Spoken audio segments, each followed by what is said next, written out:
Now, a friend of mine made a big mistake. She entered something into ChatGPT that she shouldn't have. Now, it's so simple to do and you don't really realise you're doing it. So today we're going to cover 5 key points of what not to do to keep you safe on ChatGPT. Now, the chances are you may have already done this exact same thing too. So let me show you what you should never type into ChatGPT.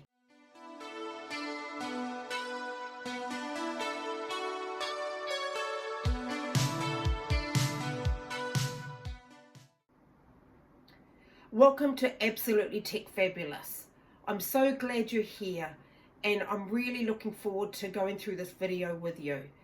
Just so we can make things safe for you online and simple and yes, absolutely fabulous. Especially when it feels a bit overwhelming for you. Now, today we're covering ChatGPT and it's one of the most useful tools. I use it daily and it saves me hours. And it helps me with just basic things. It could be anything to do with shopping, right through to health reasons, just learning to set up your YouTube channel and asking for advice if you get stuck on something. That's what I use it for a lot. When I get stuck with software and I'm not sure what to do. But like anything powerful, there are a few things you really need to know first before you make this mistake. So today I'm going to walk you through 5 things that will really help you, plus a bonus that you'll get at the end. So stay tuned to the end and then we can go over that last thing that will really help you more than anything else.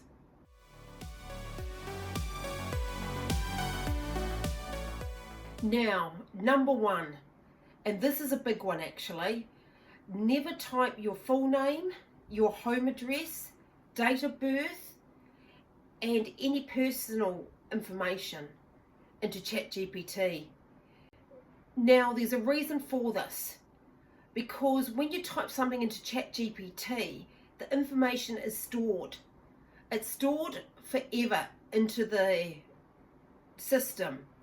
And it's used to improve the system.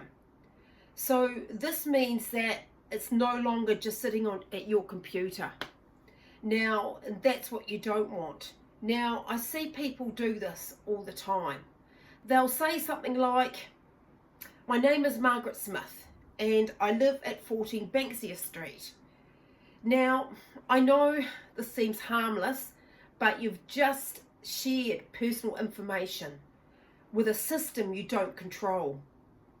So the safer option for you is to say, I need help writing a letter to my electricity provider to dispute a charge. Now, that's all ChatGPT needs. It doesn't need your personal information. It will actually create it for you without that. So what you can do is add your personal details later, and you get the same result and it's so much safer.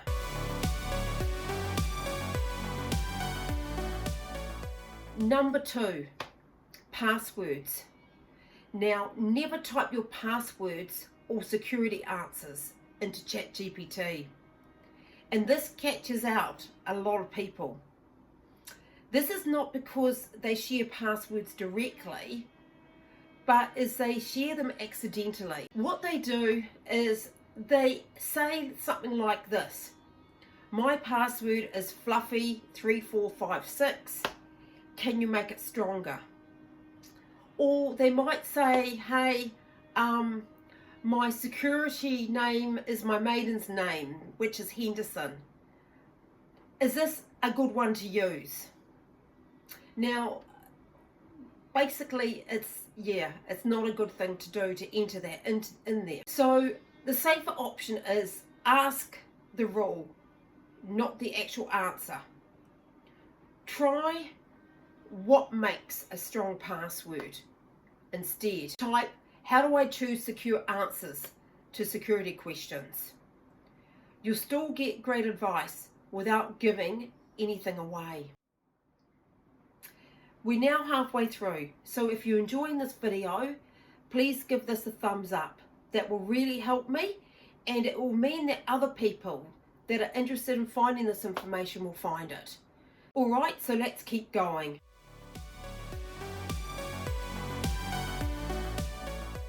Now we're at number 3, banking details. Now, never enter your banking details, any credit card numbers or super information into ChatGPT.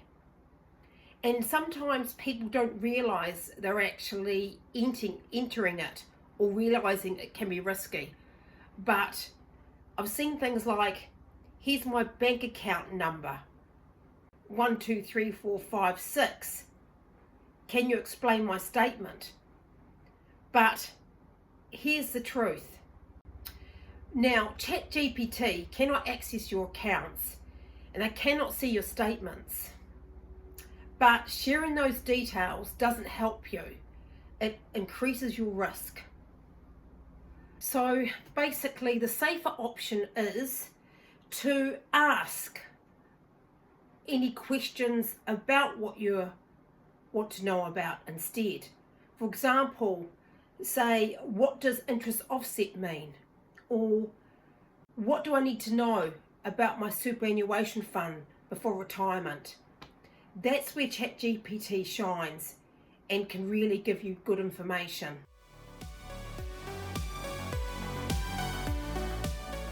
Number 4, emotional messages. Now, I say this because it's so easy to do. You've had an argument with a family member, a friend, or someone in the community, and you ask ChatGPT to write you a message when you're angry. And yes, it'll write a good message, and you could be happy with it, but you can't unsend it. You're writing something when you're not in a good state of mind. So what to do instead is stop and sleep on it, and then go back the next day. So what you can do is type into ChatGPT, I've had a disagreement with my daughter. Can you help me write a letter so it doesn't make the situation worse? So you'll get a better result doing that, and then you'll have a clear head, and then obviously send it out to them. So definitely don't use ChatGPT when you're feeling emotional.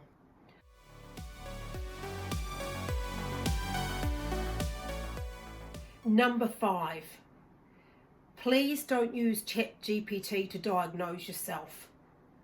Now, I can understand why people do it. You're right at home, it's like easy to do, and private, and and you may think it's nothing serious, but ChatGPT can't examine you, and it doesn't know your history, and it can be wrong. It can be very, very wrong, and it can also lead to unnecessary panic and false reassurance.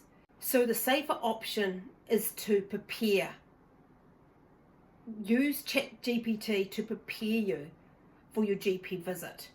So you can ask it questions like, what should I ask my GP to help describe my symptoms clearly? That's where it can be really, really helpful. So if something doesn't feel right, get to your GP as soon as possible. But use ChatGPT to find the right questions to ask. So let's recap and go through those again. Number 1, never share your personal details with ChatGPT. Number 2, never share your computer passwords and security answers with ChatGPT. Never enter in your banking and super information, and also never send emotional messages in the heat of the moment. And number 5, never use it to do a medical diagnosis. And here's a bonus tip. I know ChatGPT can sound very confident even when it's wrong. So you've got to be really careful. So when it comes to anything to do with your health, money, legal issues, always double check the information. It's always a helpful first step and not a final word. So definitely check that information. Now I really hope this has helped you today. I really love doing this video, and I'd love you to subscribe as I have lots more videos coming. All simple, no jargon, easy to follow videos for anyone wanting to learn or having difficulty with tech. Also, please hit the like button. It really does help other people find this information that need it.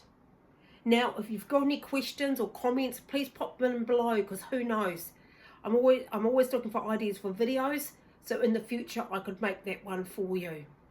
Now, I know technology can be overwhelming, but I'm here to help you. So it doesn't have to be. Anyway, thanks for joining me today, and I'll see you in the next video. And until then, stay absolutely fabulous.